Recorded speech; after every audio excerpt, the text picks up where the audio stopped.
Minsanan pa tayo dumalangin upang tayo gabay at patnubayan ng ating dakilang Diyos sa ating isasagawang pag-aaral, pakikinig sa salita ng ating pinakamamahal na Panginoon. Ay dumalangin. Dakilat pagpala naming Ama Diyos na makapangyarihan sa lahat, sa matamis at makapangyarihang pangalan mo, pinakamamahal na Panginoong Isus. Amang banal, minsanan pa sa ng panalangin ng aming minamahal at ginagaan ng Pastor, our daily evangelist, will this Tata Lambera, man of God, Prophet of God. Pinakamamahal na Panginoon, muli kami tao sa puso nagpupuri, nagpapaabot ng dakilang pasalamat. Na muli namin ipaabot ang isang kataas-taasang pagpupuri si Marilag at makapangyarihang pangalan. Pinakamamahal na Panginoon.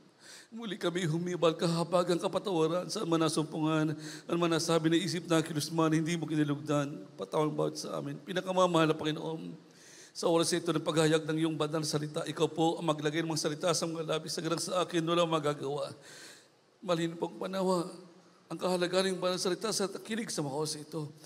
Kaya sa mga pagpalit po, sa madalangin, sa matamis at makapangyarihang pangalan ni Jesus. At sama-sama naming sinasaway lahat ang uri, demonyo o asanas na maiskas sa makapangyarihang pangalan ni Jesus. Amen. Praise God. Purihin po ang ating pinakamamahal na Panginoon. Purihin po ang ating dakilang Diyos. Minsan nagpapaabot ang isang kataas-taasang pagpupuri, paglawalhati, pagdakilat pangalan. Una tigit sa lahat sa ating pinakamamahal na Panginoong Isus. At ako rin po nagpapaabot ng dobling paggalang, respeto sa ating minamahal at ginagan na Pastor of our dearly beloved evangelist, Will D. Stad Almeda, a man of God, prophet of God. Ganon din po sa ating beloved pastor, Nina C. Almeda. At patuloy po nating inaalala ang mga turot aral na naging mabuting bagay sa bawat sa atin. At paggalang, respeto rin po sa kanilang minamahal mga anak, minamahal sa buhay at sa lahat po ng kabalikat, sa mga nagawain natin pinakamamahal na Panginoon. Praise God. At ganoon din po sa lahat po ng ating minamahal kapatiran, sa lahat po ng ating minamahal ng bisita. Welcome po sa mga nagawain ng ating dakilang Diyos at sa lahat po ng nakaantabay sa mga oras sa ito, Luzon, Visayas at Mindanao, maging dyan po sa ibayong dagat. Isang magandang gabi na po sa inyong lahat. Purihin po ang ating dakilang Diyos. Purihin po ang ating pinakamamahal na Panginoon. Dakila ang Diyos. Mapagpala ang ating pinakamamahal na Panginoon. Amen? Namaalala po ang sinasabing na mahal ko ng banal na kasulatan, ang sinumang ipinanganak ng Diyos ay dumadaig sa sanlibutan. Unang Juan 5:4. Pakibasa po. The first book of John, chapter 5, verse 4. For whatsoever is born of God overcometh the world, and this is the victory that overcometh the world, even our faith.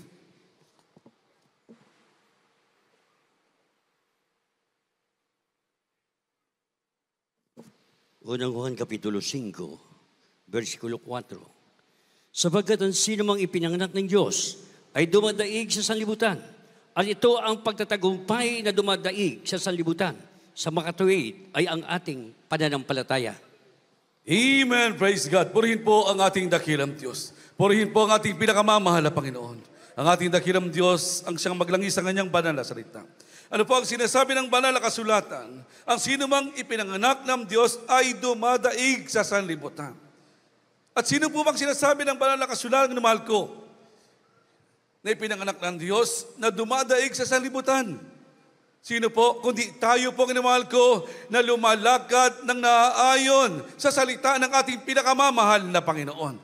Kaya ano po ang sabi ng mahal ko? Pilipos 1:27, talon sa 29.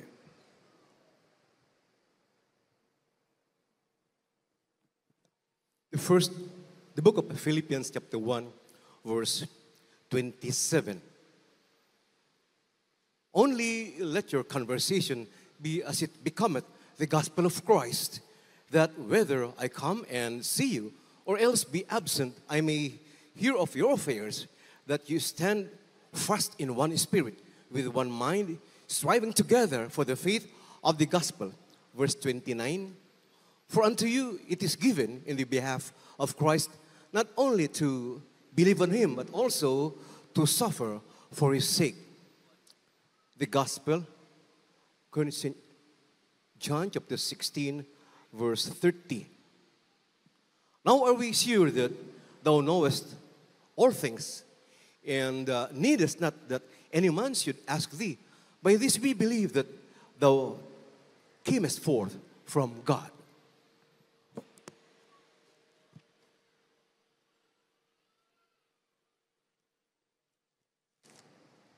Dito po sa aklat ng Pilipos, Kapitulo 1, versikulo 27, talon sa 29. At ang yun lamang pamumuhay, maging karapat-dapat sa Ebanghelyo ni Kristo, upang maging ako ay dumating at kayo'y makita o wala man sa harap ninyo, ay mabalitaan ko ang iyong kalagayan na kayo'y matitibay sa isang espiritu, na kayo'y nagkakaisa ng kaluluwa at magsisikap ang nananampalataya sa Ebanghelyo sa 29, sapagkat sa inyo'y pinagkaloob alang-alang kay Kristo, hindi lamang upang ang pananampalataya sa Kanya, kundi magtiis din naman alang-alang sa kanila. Dito po sa aklat ng 1, Kapitulo 16, versikulo 30. Ngayon nakilala namin na nalalaman mo ang lahat ng mga bagay na hindi nangangailangan tanungin ka ng sino man. Dahil dito nagsampalataya kami na ika'y nagbuhat sa Diyos. Amen. Praise God. Purihin po ang ating pinakamamahal na Panginoon.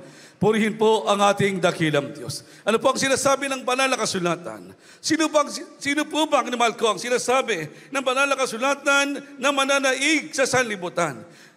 Biblia nagsasabing ni mahal ko, walang iba kundi tayong ni mahal ko na kinahabagan at pinili ng ating pinakamamahal na Panginoon na lumalakad ng naaayon sa Ebanghelyo ng ating dakilang Diyos sa buhay.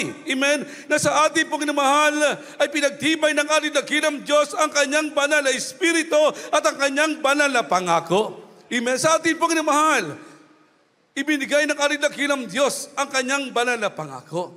Amen? Kaya itong mahal ko ay totoong panghawakan po nating matibay sa ating buhay.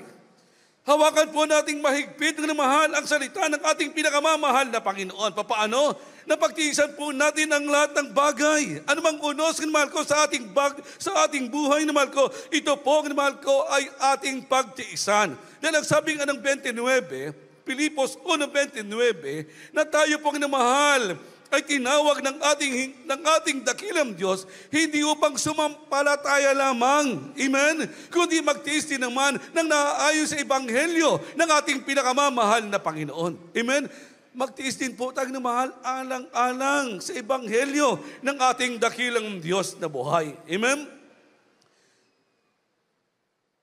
Ano man ang kabigatan, ano man ang kahirapan ng mahal, hindi po pinag-uusapan yung mahal. Ang mahalaga kung paano mo mapalulugdan ang ating pinakamamahal na Panginoon. Amen? Dahil kung mapalugdan po natin ang ating dakilang Diyos na mahal, mapagtiisan po natin ang lahat ng bagay alang-alang sa ating pinakamamahal na Panginoon. Ano po ang sabing ng mahal ko? Lahat ng bagay ay mapapagtagumpayan po natin. Amen? Juan 16:30, talon sa 33, ng mahal ko, kung paano po kinamahal na pagtagumpayan ng ating dakilang Diyos, ng ating pinakamamahal na Panginoon, nang siya po ay lumakad dito sa lupa, lahat ng bagay ng mahal ay napagtagumpayan ng ating pinakamamahal na Panginoon. Amen? Dahil sa Diyos, ng mahal, ay walang imposible. Tayo rin, ng mahal, Biblia nagsasabi, tayo rin, ng mahal, kapag tayo lumakad ng naaayon sa Ebanghelyo ng ating dakilang Diyos, ng mahal ko, tayo rin ay mananagumpay sa lahat ng bagay. Amen? Sa iyong pagpasok, sa iyong paglabas, bit-bit mo ang pananagumpay. Amen? Hindi ka uwing talunan, ng mahal. Bakit? Dahil ito'y pangako ng ating dakilang Diyos, Roma 8:31, na kung tayo ay sumasa Diyos na mahal, sino ang laban sa atin? Amen? Exodo 14:14, Biblia nagsasabi na tayo po ay ipakikipaglaban ng ating pinakamamahal na Panginoon. Amen? Kasama natin ang ating dakilang Diyos na mahal sa ating kahirapan. Kasama natin ang ating dakilang Diyos. Amen? Sa lahat ng bagay na mahal, kasama natin ang ating pinakamamahal na Panginoon. Siya ang nagsabi na hindi po tayo iiwanan, hindi po tayo pababayaan ng ating pinakamamahal na Panginoon. Amen?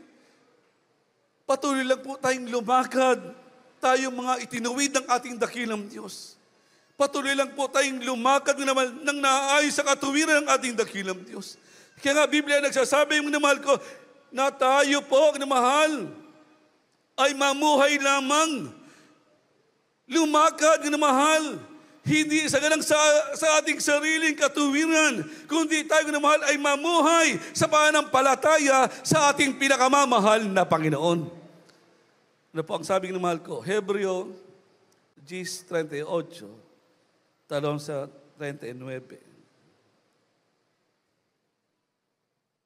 From the book of Hebrews chapter 10, verses 38 and 39. Now the just shall live by faith, but if any man draw back, my soul shall have no pleasure in him.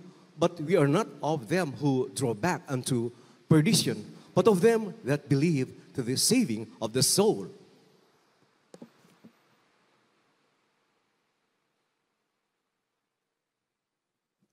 Dito po sa Hebreo, Kapitulo 10, versikulo 28 at 38 hanggang 39. Ngunit ang aking lingkod na matuwid ay mabubuhay sa pananampalataya. At kung siya'y umurong, ay hindi kinalugdan ng aking kaluluwa. Ngunit ay hindi doon sa mga nagsisibalik sa kapahamakan, kundi doon sa may pananampalataya sa ikaliligtas ng kaluluwa. Amen. Praise God. Purihin po ang ating pinakamamahal na Panginoon. Purihin po ang ating dakilang Diyos. Everybody say, praise the Lord. Dakilang Diyos sa ating pinaglilingkuran. Amen. Buhay ang ating pinakamamahal na Panginoon na ating sinasamba sa Espiritu at katotohanan. Amen. Ano po ang sinasabing ng mahal ko? Na tayo po ang mahal ko ay gagabayan, tayo ay papatnubayan ng ating pinakamamahal na Panginoon. Narinig po nagmamahal ang patotoo ng ating minamahal kapatid kanina lamang, ating beloved brother Nick, na kung saan siya po ay pinagsasaksak na mahal ko. Naandun ang dugo sa kanyang katawan. Naandun ang tama sa kanyang mga damit na mahal.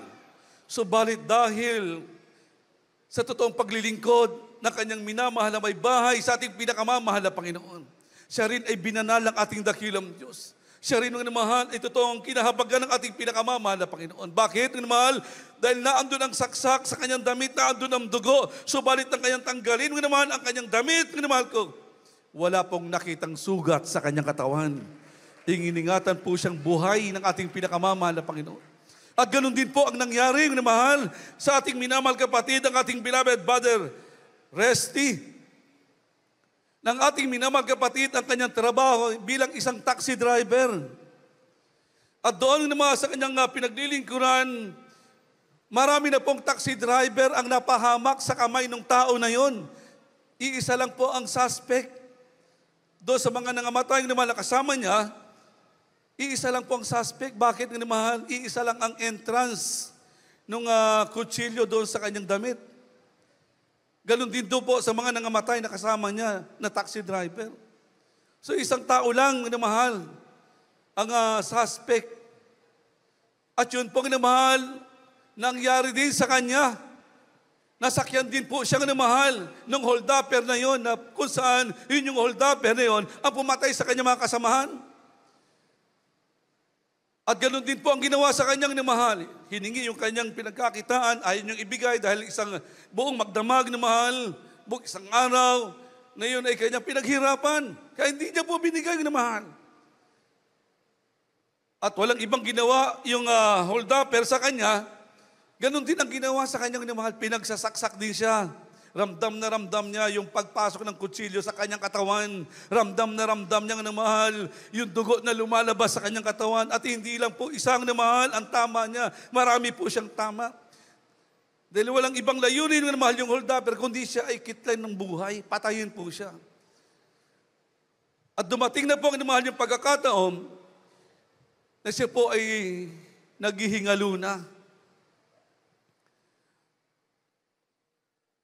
At nung dumating na mahal, yung oras na siya ibabawian na ng buhay, yung natitira niyang hininga, idinilangin niya sa ating pinakamamahal na Panginoon, na siya'y ingatan, na siya'y gabayan, patubayan ng ating dakilang Diyos, sa pangunang panalangin ng ating minamahal at ginangan na pastor. At pagkatapos niya pong manalangin na mahal, split seconds, binigyan po siyang kalakasan ng ating dakilang Diyos. Siya po ay pinatayo ng ating dakilang Diyos. At ang kanyang tingnang na mahal, Ang kanyang damit, nandun ang dugo, nandun ang tama ng saksak. Subalit ang kanyang tingnan, ang kanyang katawan, walang sugat.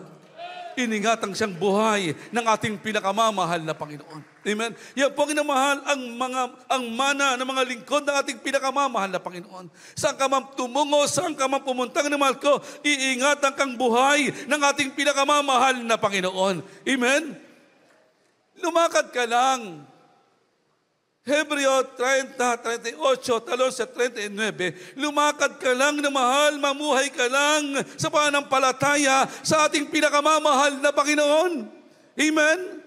Yan po kinamahal ang pinag-uutos ng ating dakilang Diyos na dapat po natin gawin, minamahal, na tayo lumakad sa pananampalataya sa ating dakilang Diyos sa buhay. At wag po tayong uurong dahil Biblia nagsasabi, tayo po ay hindi kaluluguran ng ating pinakamamahal na Panginoon. Amen? Kaya yung buhay mo ngayon na mahal sa pananampalataya, yan po'y ibigay mo sa ating pinakamamahal na Panginoon. Buong puso, buong kalakasan, ibigay mo, ang mahal ko, tanging sa ating dakilang Diyos na buhay po lamang. Amen? Dahil kung totoong maibigay po natin sa ating dakilang Diyos ang ating buhay, walang pag-aalinlangan na adyan ka sa katapatan ni mahal ko. Biblia nagsasabi, Hebreo 3:39, na tayo po ang mahal ay magsisitanggap ng pangako. Amen? Tatanggapin po natin na mahal yung pangako na ipinangako ng ating dakilang Diyos. Na kung ikay nasa kahirapan, aalisin ka ng ating dakilang Diyos sa kahirapan. Amen? Kung ikaw naman ay nasa kabiguan, aalisin ka ng ating dakilang Diyos sa kabiguan. Lubos siyang pagpapalain ng ating pinakamamahal na Panginoon. Amen? Sa lahat ng uri ng mahal ang iyong pamumuhay, pagpapalain ka ng ating dakilang Diyos. Amen? Kaya ano po ang sinasabi ng mahal? Dahil na totoong nasunod po natin ang kalooban ng ating dakilang Diyos, walang ibang itataguri ang ating dakilang Diyos sa bawat isa sa atin. Amen? Na tayong namahal, bagamat hindi po natin nakita ang namahal kong ating pinakamamahal na Panginoon, subalit tayo ay totoong sumampalatay sa ating dakilang Diyos. Ano po ang sabi ng Juan 20:29, tayo po ay mapalad. Amen? Tayo po ay mapalad sa lahat ng mapalad. Amen?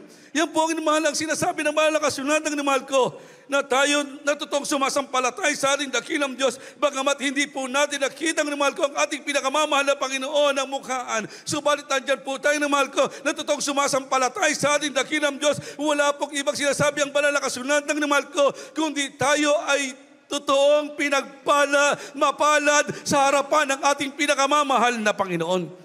Amen? At makikita po natin sa ating buhay na mahal ang totoong habag at patnubay, kalinga ng ating dakilang Diyos. Dahil ang sabi ng Hebreo 11:6, ang ating dakilang Diyos, mahal ko, ay tagapagbigay ganti sa bawat sa Kanya ay sumasampalataya. Amen? Ang ating dakilang Diyos na mahal ay totoong magbibigay ng kagantihan sa bawat isa sa ating sumasampalataya sa ating pinakamamahal na Panginoon. Amen?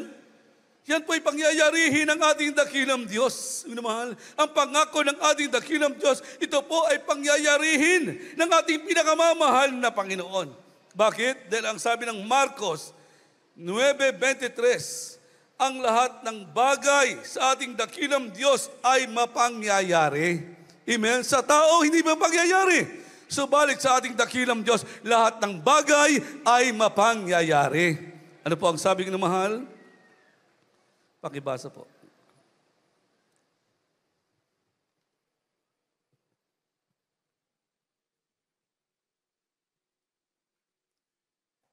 The book of Mark chapter 9 verse 23, Jesus said unto him, if thou canst believe, all things are possible to him that believeth. The book of John chapter 20 verse 29, Jesus said unto him, Thomas, because thou hast seen me, thou hast believed. Blessed are they that have not seen and yet have believed. The book of Hebrews chapter 11 verse 6, but without faith it is impossible to please him. For he that cometh to God must believe that he is, and that he is a rewarder of them that diligently seek him. Amen. Praise God.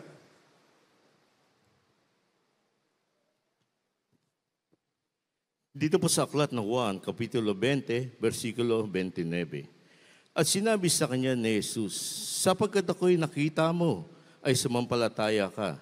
Mapapalad na iyo na nakakita, at gayon din may nagsisampalataya. Dito po sa aklat ng Hebro, Kapitulo 11, versikulo 6. At kung walang pananampalataya, ay hindi maaring maging kalugod-lugod sa Kanya. Sapagkat ang lumalapit sa Diyos ay dapat sumampalataya na may Diyos at siya'y tagapagbigay ganti sa mga Kanyang nagsisihanap. Amen. Praise God. Purihin po ang ating dakilang Diyos. Purihin po ang ating pinakamamahal na Panginoon. Ano po ang sinasabi ng banal na kasulatan na mahal? Ang kagantihan ng ating dakilang Diyos ay makakamtan natin. Tayo mga totoong pinagpala ng ating dakilang Diyos. Amen. Dahil yan po ang pangako ng ating dakilang Diyos. Yan po ay papangyayarihin ng ating pinakamamahal na Panginoon. Amen. Pangako ng ating dakilang dito po hindi... Ito po, kinamahal ko, ito tong mangyayari at magaganap sa bawat isa sa ating sumasampalataya sa ating dakilang Diyos. Dahil Biblia nagsasabi, sa Diyos ay walang imposible. Amen. Isaiah 55:11, sapagkat ang salita ng ating dakilang Diyos ay hindi babalik na walang bunga. Amen. Hindi babalik ang salita ng ating dakilang Diyos na walang bunga. Ang ating minamahal kapatid na mahal, na ayon sa kanyang patutuo, ating beloved Brother Resty, siya rin po kinamahal, ay dumanas sa matinding karamdaman sa kanyang buhay. Ang kanyang karamdaman kinamahal ay ang tinatawag na colon cancer. Inuwi na po ang kanyang katawan doon sa kanilang tahanan. At doon na po siya nag-aantay ng kamatayan. Subalit isang araw dumating po sa kanyang namahal ang pananawagan ng ating dakilang Diyos na dito sa pananagawain ito ng ating pinakamamahal na Panginoon, dito ang namahal ay may kagalingan. At siya mga namahal ko ay lumapit sa ating dakilang Diyos. Ayon sa kanyang patutuo, namahal, kanyang sinubok ang ating dakilang Diyos. Na kung siya'y totoong Diyos ng kagalingan, sa banal na ministeryong ito ng ating pinakamamahal na Panginoon. Ano po ang sabi niya? Kung ika'y totoong Diyos ng kagalingan, ngayon din magpaulan ka at ako'y maglilingkod sa iyo. At ano po ang ginawa ng ating dakilang Diyos? Dahil mahalaga ang kanyang panalangin sa harapan ng ating dakilang Diyos, na isang ating dakilang Diyos na malakamtindi niya ang dakilang kaligtasan, yung oras din na yun, pinaulan ng ating pinakamamahal na Panginoon. At pagkatapos ng limahal, tinanggap na po niyang ating dakilang Diyos sa buhay, nagpabautismo sa makapangyarihang pangalan ng ating pinakamamahal na Panginoon. At pagkatapos siyang namahal, mabautismohan sa makapangyarihang pangalan ng ating dakilang Diyos, yung katawan niya na hinang-hina ng namalag-amtay ng kamatayan, pinalakas, pinagaling ng ating pinakamamahal na Panginoon. Nainti siyang namahala. Hanggang ngayon, nung namahal, taglay niya ang kagalingan, nagmumula sa ating pinakamamahal na Panginoon. Amen?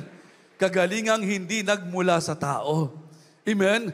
Kagalingang nagmula tanging sa ating nag-iisang Diyos na buhay po lamang. Amen? Yan po ay isa pa ng panalangin ng mga lingkod ng ating pinakamamahal na Panginoon. Amen? Kaya namahal, na isang ating dakilang Diyos na tayo manatili sa kamay ng ating pinakamamahal na Panginoon. Hanggang sa muling pagbabalik ng ating dakilang Diyos, tayo po'y manatili sa kamay ng ating pinakamamahal na Panginoon.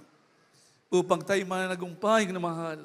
Biblia nagsasabi na tayo mananagumpay lamang na mahal ko at masumpungan ng ating dakilang Diyos na totoong naglilingkod hanggang sa kanyang muling pagbabalik. Ano po ang hinihingi ng ating dakilang Diyos na dapat po nating pagyamanin sa ating buhay? Ano po ang sabi ng Hebreo 12:2? At tuling talata, 1 Pedro 1:4. The book of Hebrews chapter 12, verse 2. Looking unto Jesus, the author and finisher of our faith, who for the joy that was set before him endured the cross, despising the shame, and is set down at the right hand of the throne of God.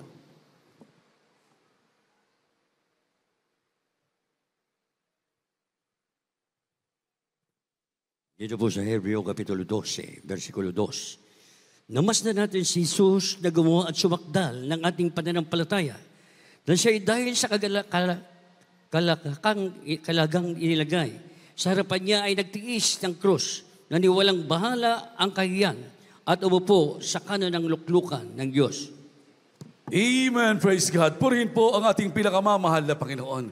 Purihin po ang ating dakilang Diyos. Ano po ang sinasabing ng mahal ko? Ano po ang hinihingi ng ating dakilang Diyos sa bawat at sa atin upang tayo patuloy na mahal masumpungan ng ating pinakamamahal na Panginoon, tapat buong puso naglilingkod at tayong mahal ay makasama ng ating dakilang Diyos hanggang sa kanyang muling pagbabalik.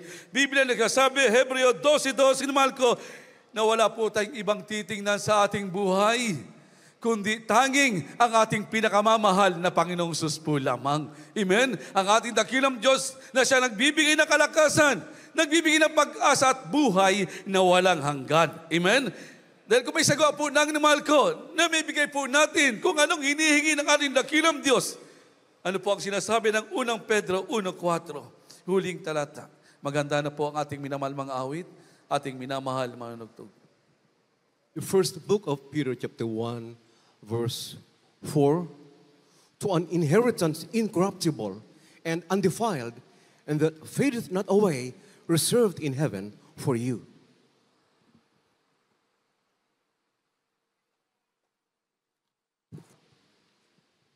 Dito po sa aklat ng unang Pedro, Kapitulo 1, versikulo 4. Sa isang mana na hindi nasisira at walang dungis at hindi kumukupas na nilaan sa langit para sa iyo. Amen. Praise God. Purihin po ang ating pinakamamahal na Panginoon. Purihin po ang ating dakilang Diyos. Ano po ang sinasabing na mahal ko? Banal na kasulatan nagsasabing na mahal, na dahil totoong napalugdan po natin ang ating dakilang Diyos sa ating buhay, ibinigay po natin ang ating pananampalataya at pag-asa sa ating dakilang Diyos, sa atin ay may inilaan ang ating pinakamamahal na Panginoon.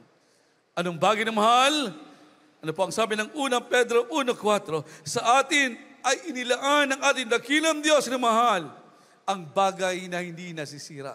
Manang hindi nasisira ng mahal na hindi kayang agawin ni naman. Ito'y ipagkakaloob ng ating pinakamamahal na Panginoon. Sa bawat isa sa atin, mahal, na lumalakad ng naaayon sa ebanghelyo ng ating pinakamamahal na Panginoon. Purihin po ang ating dakilang Diyos. Awitan natin ang ating pinakamamahal na Panginoon. Papurihan natin ang ating dakilang Diyos sa buhay ng mahal. Ang ating pinakamamahal na Panginoon, siya po ay kasama natin. Ang ating dakilang Diyos, siya po ay sumasa atin.